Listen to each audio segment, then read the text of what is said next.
There are jobs you like doing in the whole of the school life, and there are jobs that you just think, oh God, got to be done, but they are not particularly nice jobs to have to do.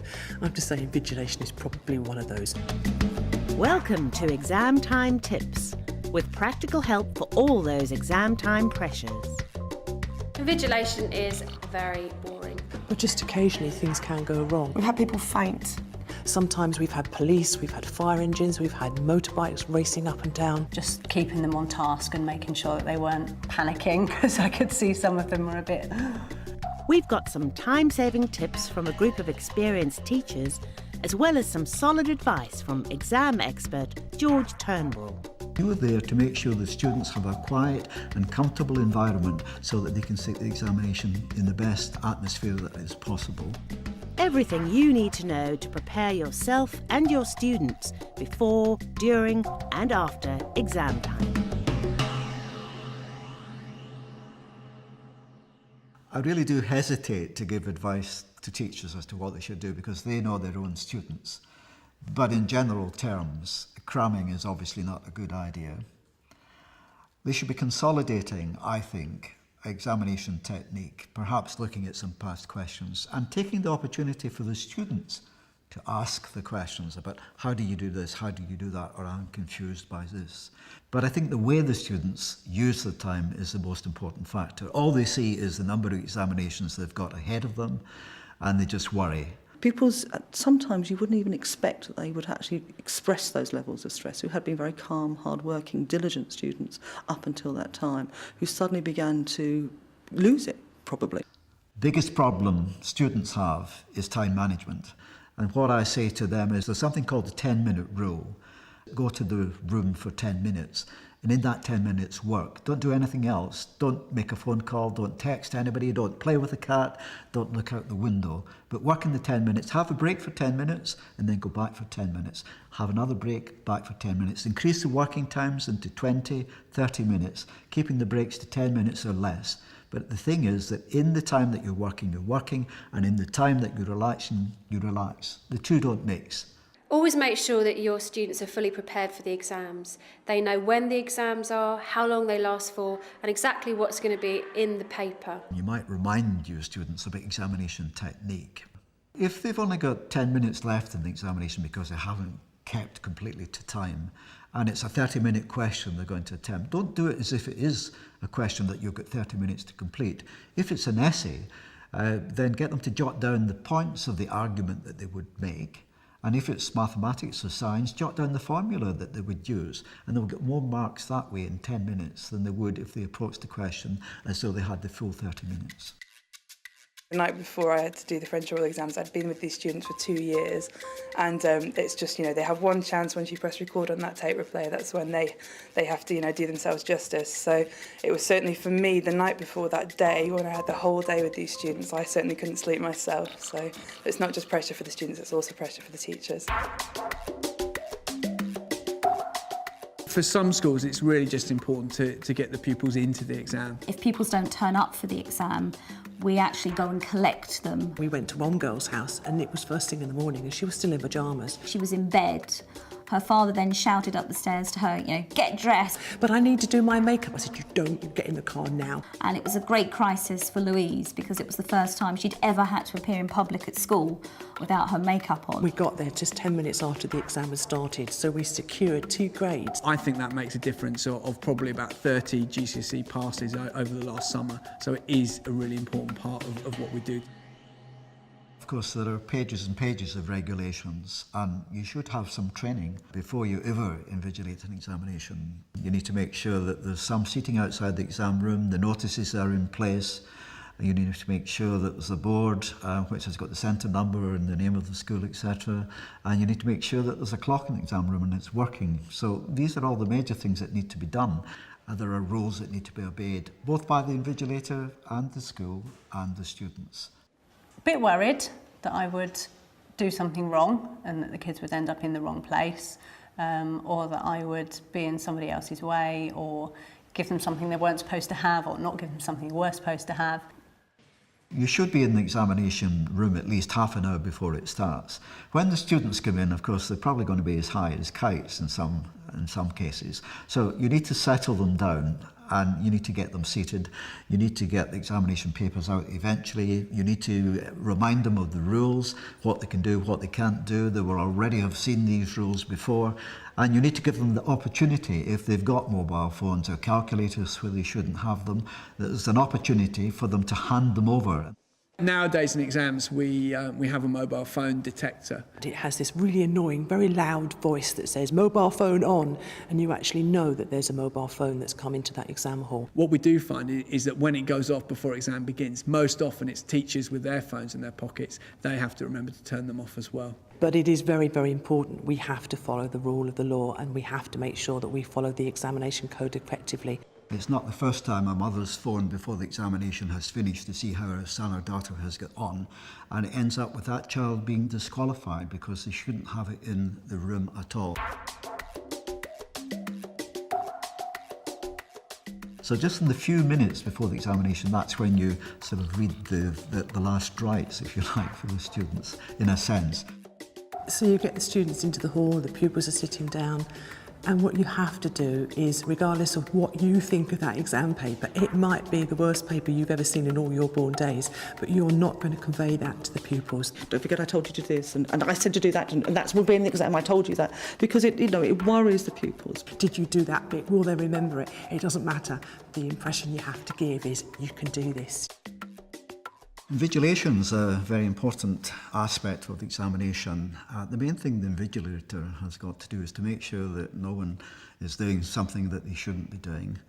And the behaviour of the invigilator in the examination room is important too, because you don't want to be disturbing the students. Pupils are concentrating, obviously, in that situation, and it's important that members of staff understand that how they behave and how they dress in the room is also very important. Walking up and down the aisles in clippity-cloppity shoes is not a good idea. A couple of the kids have said to me, "Oh, I don't like it when you walk past me, it puts me off." And I think they do feel that, you know, you're walking past, staring at them, looking at what they're doing, which I can see would be a bit off-putting, but then I guess you have to. Occasionally, there may seem to be something wrong with the paper. For example, the question may refer to diagram 1, and there isn't a diagram 1. Now, you can't take any action other than informing the exams officer through the telephone that you're allowed to have in the room, and they need to relate that information back to the examining board to get advice. Under no circumstances should you give any instructions. Probably 5 or 6 years ago, when we were actually in the exam itself, and we handed out the exam resources, which included a satellite imagery photograph, when we suddenly realised that one of the students was totally colourblind and, of course, was unable to do the question. So there was a big panic about that, and we had to inform the exam board. They need to sit the examination across the country in the same way. Everybody needs to have the same information, and you may be giving wrong information, so it needs to be confirmed by the examining board what action to take before any action is taken. I did have a student this year who asked me, have I done this right? And when I said, I'm sorry, I'm not allowed to tell you if you've done that right. There was a slight pause, and then she said to me, well, can you tell me if I've done it wrong then? The rules are quite clear that if anybody asks a question to do with examination, you're not at liberty to put forward an answer at all. If they think there's an error on the paper, then that needs to be related back to the examining board, and the examining board will tell you what action to take, if in fact there is an error, but you're not allowed to give any advice at all. 99 times out of 100, everything goes according to plan, but just occasionally things can go wrong. Sometimes the fire alarm might go off, and you've got these huge, great sirens going off in the exam hall. Staff and students are looking around wondering what to do. We've got 20 minutes of an hour and a half exam left, and do we evacuate or don't we? So what do you do in these circumstances? Well, you observe the safety rules of the school and make sure the students are safe, of course, but you also preserve the integrity of the examination papers, so you make sure that they are not disturbed, that they're left there, that students are prevented from speaking to each other about the examination as far as that is possible, and you clear the room in accordance with safety instructions so that the students are safe. And of course, they get the time to sit the examination paper that they are allowed, and of course you can report that back to the examining board as a disturbance, and that may be taken into consideration when the marking is actually being done. I was once in a situation where I was in an exam hall and a girl had an epileptic fit. It was very clear that she'd gone out quite cold and we needed an ambulance to help her. And we also made a phone call to the exam board to explain that this extraordinary situation had arisen. In the testing situation, you need to stop the clock, attend to what it is, and then start the clock again when that student is ready to continue. Occasionally a child may need, believe it or not, a tissue, a glass of water, their pen runs out. To them, it's a really serious thing. I have seen one where walking around in the exam, I could hear a faint sobbing from somewhere in the hall, and it took me a couple of minutes to track it down, and I found a girl sitting there with just big tears dropping onto the examination paper, and we had to remove her to another location, invigilate her separately, talk to her, get her to pull herself together, and in the end she successfully completed the exam and got a decent grade. You may have to take a student out and to settle them down somewhere else perhaps, and if that is the case then they can get the full time for the test as before, and you just stop the clock when they feel unwell or whatever and then start it again.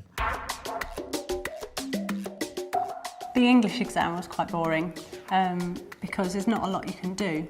Once they've read the question, they know what they're doing, they sit and they write for 50 minutes. Despite how boring it is, you've got to stay awake, you've got to stay alert. And then, of course, you've got the kid who is obviously cheating, but you can't prove it. You've got to stand really close and wait until you actually see them lean over. I think the signs of cheating are always fairly obvious, because if somebody's trying to do something that they shouldn't be doing, they tend to look at the person that's policing the examination, the invigilator. So if you find somebody looking at you continuously through the examination, I think that's an area to watch. We have had students in the past who've referred to notes in their pocket. We have had people who've had a calculator on their watch that they've used, and you do have to be alert.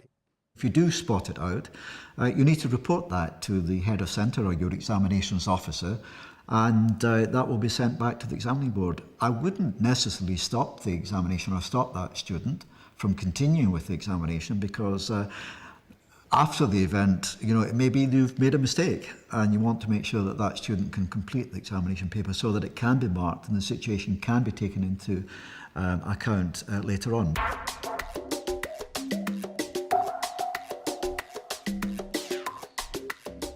Finishing the examination is as important as starting the examination, because you need to make sure that the scripts have been completed with the information on the front, with the name of the student, their candidate number and the centre number, and you need to make sure you get every script.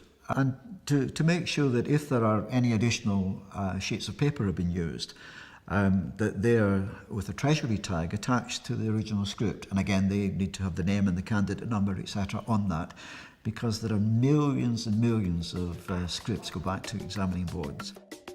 We have one member of staff who sees it as a military manoeuvre. He stands each row up, row by row, and gets them to stand to the right en masse in one go. He then gets them to turn 180 degrees to their left, and then he marches them out one by one. They find it hilarious, and if any pupil steps out of line, the whole row has to sit back down again, and he really does do that.